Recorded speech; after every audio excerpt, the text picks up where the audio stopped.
They rode into town at high noon, dragging a dead sheriff behind them. The body bounced and tumbled across the dusty main street of Salvation, Kansas, leaving a trail of blood that looked like someone had painted a line straight down the middle of town. Women screamed. Men reached for guns they didn't have. Children ran crying to their mothers. And at the head of this nightmare parade rode Silas the Rope Devil Maddox, sitting tall in his saddle with a lasso coiled at his hip and a smile on his face that looked like something carved into a Halloween pumpkin.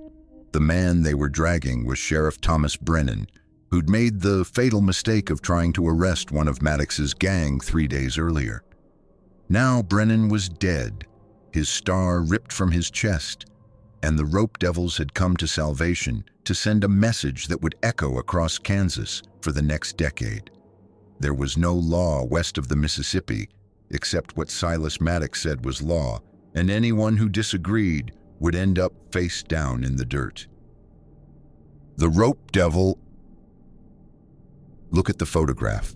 4 men standing in a studio with their lassos, dressed like working cowboys, looking almost respectable if you didn't know better. The second man from the left, the one wearing the waistcoat with the lasso in his hand and that steady gaze. That's Silas Maddox, and by the time this photograph was taken in 1887, he'd personally killed at least 16 men and ordered the deaths of dozens more.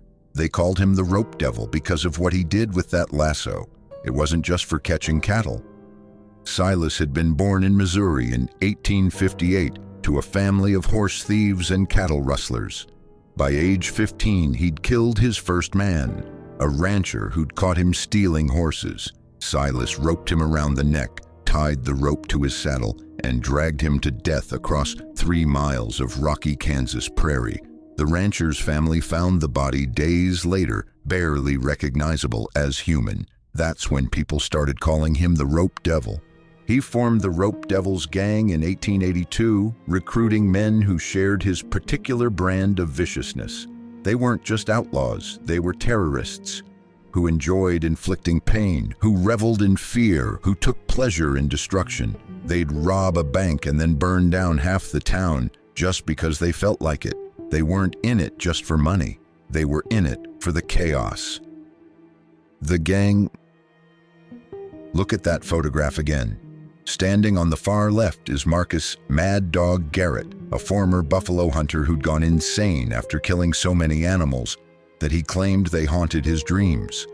He'd started hunting people instead, said it was more challenging. He was thin as a rail, eyes always moving, hands always twitching toward his guns. He'd killed 11 men in fair fights and twice that many in ambushes. The man standing second from the right is Pike Henderson, Silas's second-in-command. Pike was a former ranch foreman who'd turned to outlawry after catching his wife with another man. He'd strangled both of them with his bare hands, burned down his own house, and ridden off to join the Rope Devils. He was methodical where Silas was impulsive, calculating where Silas was chaotic. And on the far right stands Thomas Kid Thunder Reeves, barely 22 years old, but already responsible for 8 confirmed kills. The kid was fast, maybe the fastest draw in Kansas, and he knew it. He worshipped Silas like some men worship God, and he'd do anything the Rope Devil asked without question. Together, these 4 men had terrorized Kansas for 5 years. They'd robbed 23 banks, held up countless stagecoaches, rustled thousands of head of cattle, and killed at least 40 people. The reward for their capture had climbed to $15,000, $3,000 per man, dead or alive. The mistake? Sheriff Thomas Brennan of Harrisville, Kansas, was a good man. Fair, honest, brave, all the qualities that get good lawmen killed. When Pike Henderson rode into Harrisville 3 days before the Salvation raid, Brennan recognized him from wanted posters. Pike was alone, drunk, celebrating after a successful bank robbery. Brennan could have let him ride on, but Brennan believed in the law, so he confronted Pike outside a saloon, drew his weapon, ordered him to surrender, and Pike, drunk and stupid, actually complied. Brennan arrested him, locked him in jail, and sent telegrams announcing he'd captured one of the notorious rope devils. Those telegrams were his death warrant. Within 12 hours, Silas Maddox and the rest of the gang rode into Harrisville like the wrath of God.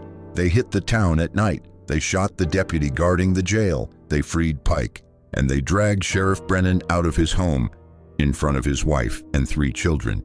Brennan fought, but he was one man against 4 monsters. They beat him bloody in the street while his family screamed. Then Silas Maddox took out his lasso, roped Brennan around the neck, tied the other end to his saddle, and dragged him out of town at full gallop. They dragged him for miles. The sheriff was probably dead within the first 100 yards, but they kept dragging him anyway, over rocks and through brush, until there was barely anything left that looked human. Then they dragged him all the way to Salvation, Kansas, because Silas wanted everyone to see what happened to lawmen who arrested members of his gang. Salvation. Salvation was a typical Kansas town, small, poor, struggling, built around farming and hope. It had one main street, maybe 30 buildings, a population of about 200 souls. They had no sheriff. The last one had quit 6 months earlier after the town couldn't afford to pay him. When the rope devils rode in dragging Sheriff Brennan's corpse, Salvation's luck ran out. It was noon on a Tuesday, the main street busy with people going about their business. The rope devils rode in 4 abreast, taking up the entire width of the street. Silas was in the lead with that lasso coiled and ready. Behind his horse was what used to be Sheriff Thomas Brennan. The screaming started immediately.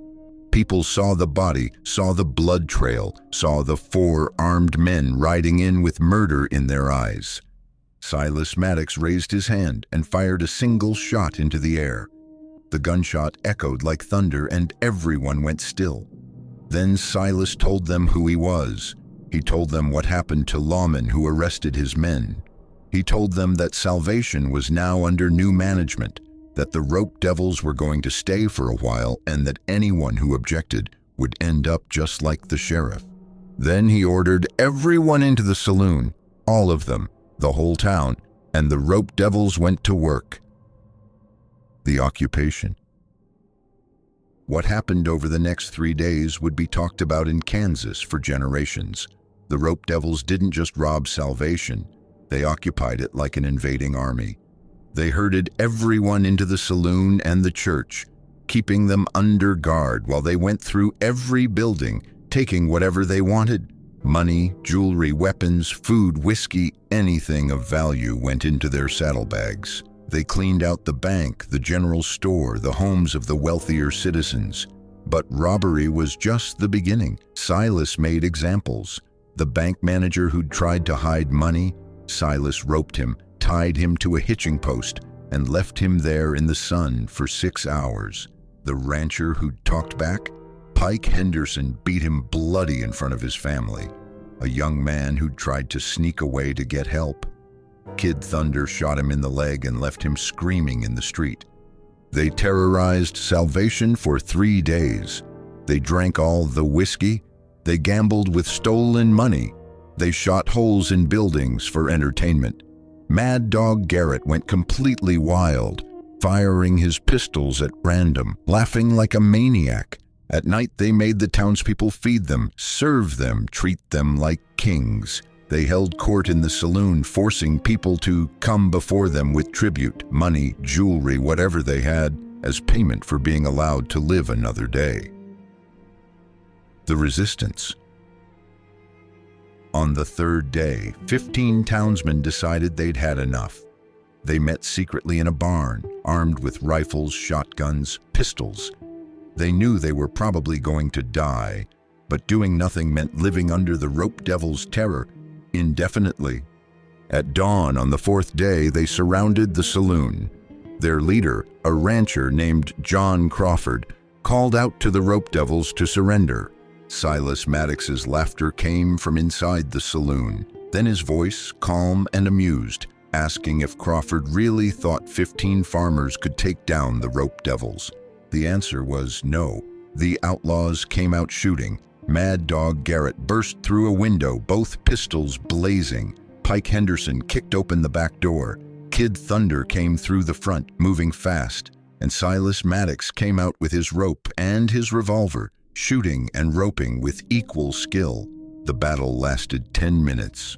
When it was over, 7 townsmen were dead, 5 were wounded, and the rest had run. The rope devils had taken a few hits, but were still standing, still fighting, still winning. Silas Maddox stood in the street surrounded by bodies and blood, and he laughed. Then he announced that salvation had learned its lesson, that the rope devils would be leaving now, but they'd be back if anyone ever tried to arrest one of his men again.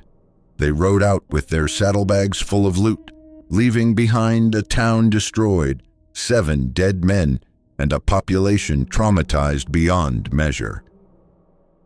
The photograph. 6 weeks after the Salvation raid, the Rope Devils walked into a portrait studio in Oklahoma Territory and had their photograph taken. The same photograph you're looking at now. They were feeling invincible. They'd terrorized Salvation for 3 days and gotten away clean.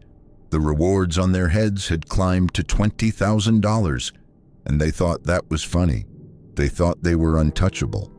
So they posed for a photograph, a trophy. Look at them standing there with their lassos, dressed like working cowboys, looking almost normal. Look at Silas Maddox, second from the left, with that waistcoat and that lasso and that expression that shows nothing of the monster beneath. The photographer who took this picture later said they were polite, even friendly. He had no idea he was photographing 4 of the most wanted men in the West. That photograph became their death warrant. The end. The photograph was copied and distributed to every lawman and bounty hunter in 5 states. Suddenly, the Rope Devils couldn't go anywhere without being recognized. Their invisibility was gone. The Kansas governor formed a special posse, 30 men led by U.S. Marshal Samuel Bridger. They tracked the Rope Devils for 3 months, following every lead, building a network of informants. They caught up with the gang in November 1887 at a remote ranch house in Oklahoma Territory. The Rope Devils were sleeping, their guard down. The posse surrounded the house at dawn. Marshal Bridger called for surrender. The response was gunfire. The battle lasted 4 hours, the ranch house gradually being shot to pieces. Mad Dog Garrett died first, shot through the head. Kid Thunder took a bullet to the chest and bled out slowly. Pike Henderson tried to run for the horses and was cut down by rifle fire. Silas Maddox held out the longest. He fought from the burning ranch house, refusing to surrender. Finally, with the building collapsing and no ammunition left, he burst through the door with his lasso, trying to rope his way to freedom one more time. He was shot 17 times before his body hit the ground. 17 bullets from at least 8 different guns, all fired in maybe 3 seconds. The Rope Devils' luck had finally run out. The legacy. They brought the bodies back to Kansas and displayed them in Harrisville, the same town where they'd dragged Sheriff Brennan to his death. Thousands came to see the corpses, to confirm the nightmare was over, to spit on their graves. The photograph became famous, reproduced in newspapers across the country as an example of outlaw arrogance that led to destruction. People studied it, looking at those 4 men who'd terrorized Kansas, trying to understand how such evil could exist. Salvation rebuilt. The dead were buried, but the town never fully recovered. Some families left, unable to live with the memories. The 3-day occupation became a ghost story, a cautionary tale, a reminder of how thin the line between civilization and chaos really was. The photograph remains in archives, studied by historians. Look at it one more time. 4 men standing with their lassos, looking almost respectable. You'd never know from the photograph that these men had dragged a sheriff to death, occupied a town for 3 days, killed dozens of people, and spread terror across Kansas like a plague. But look closer at Silas Maddox, second from the left, that lasso coiled in his hand. If you look very closely at his eyes, you might see something. A hardness, a coldness, a hint of the monster that lived behind the cowboy facade. The Rope Devils. 4 men who proved that sometimes the worst thing about the Wild West was other people. People who'd embraced their worst impulses, who'd chosen cruelty over compassion, who'd become monsters and reveled in it. They rode into salvation, dragging a dead sheriff, and they rode out victorious, laughing, certain of their power. 6 months later, they were all dead, killed like the animals they'd become, buried in unmarked graves. And that photograph remains, the Rope Devils standing tall with their lassos, frozen in time, forever captured in the moment before their fall. Forever proof that no matter how powerful evil seems, it always, eventually, meets justice. Even if that justice comes too late for the people of Salvation, Kansas, who lived through 3 days of hell and never forgot the sound of Silas Maddox laughing while his victims screamed.